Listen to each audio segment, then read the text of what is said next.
Dalam acara-acara tertentu, Asia hadir bersama Fir'aun, tapi dia tidak bersedia tidur bersama Fir'aun. Sekiranya permintaan-permintaan tersebut tidak disetujui, Asia rela mati bersama ibu dan bapaknya.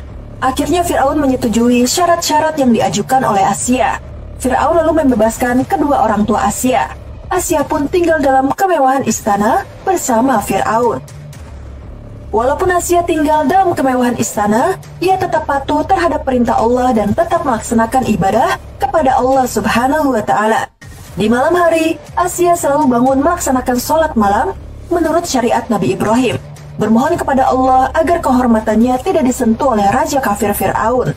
Untuk menjaga kehormatannya, Allah Subhanahu wa Ta'ala menciptakan iblis yang sangat serupa dengan Asia. Dialah iblis yang setiap malam tidur dan bergaul dengan Fir'aun.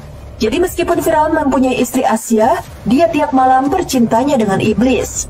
Asia merupakan ibu angkat dari Nabi Musa alaihissalam. Asia menemukan Nabi Musa kecil ketika itu berada di dalam peti yang dihanyutkan oleh ibu Nabi Musa alaihissalam ke sungai Nil atas perintah Allah Subhanahu wa Ta'ala untuk menyelamatkan Nabi Musa dari kejamnya Fir'aun.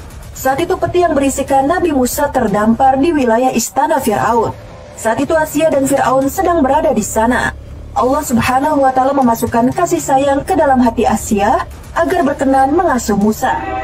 Asia meminta persetujuan Fir'aun untuk menjadikan Musa sebagai anak angkat. Permintaannya pun kemudian dikabulkan oleh Fir'aun karena Asia adalah istri kesayangan Fir'aun. Siapa menduga jika pada akhirnya ternyata bayi Musa yang dihanyutkan di sungai Nil itu dipungut oleh keluarga Fir'aun sendiri yang memang belum memiliki keturunan. Fir'aun yang telah membuat keputusan untuk membunuh setiap bayi laki-laki yang lahir sebenarnya juga hendak menghabisi Musa, tapi oleh Asia dicegah. Akhirnya Fir'aun pun luluh hatinya ketika Asia, istri yang dicintainya, menyampaikan permohonan kepada Fir'aun sebagaimana yang disebutkan dalam surah Al-Qasas ayat 9. Dan dia, istri Fir'aun, berkata, "Dia adalah penyejuk mata hati bagiku dan bagimu. Janganlah kamu membunuhnya. Mudah-mudahan dia bermanfaat kepada kita, atau kita ambil dia menjadi anak." Sedang mereka tidak menyadari. Demikianlah kehendak Allah yang hendak menyelamatkan Nabi Musa. Hingga akhirnya Nabi Musa diambil menjadi anaknya, diasuhnya dengan penuh kasih dan sayang. Nabi Musa tumbuh dan berkembang di istana Fir'aun di bawah asuhan dan kasih sayang Asia, perempuan mukmin yang menyembunyikan imannya. Asia berjaya melindungi keimanannya dan melindungi Musa. Bertahun-tahun Asia sekamar dan seranjang dengan Fir'aun, tapi tak pernah Fir'aun mengetahui bahwa Asia, istri kesayangannya, beriman kepada Allah Subhanahu wa Ta'ala.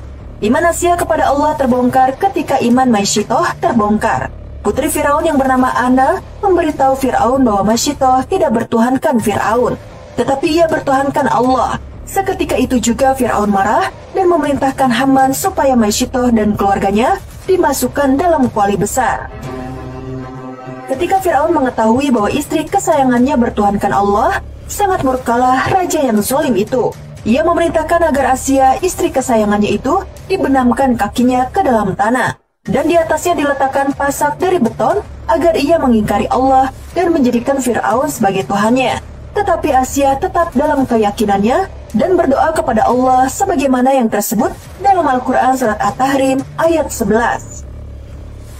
Dan Allah membuat perumpamaan bagi orang-orang yang beriman, istri Fir'aun, ketika dia berkata, "Ya Tuhanku, bangunkanlah untukku sebuah rumah di sisimu dalam surga, dan selamatkanlah aku dari Fir'aun dan perbuatannya, dan selamatkanlah aku dari kaum yang zalim."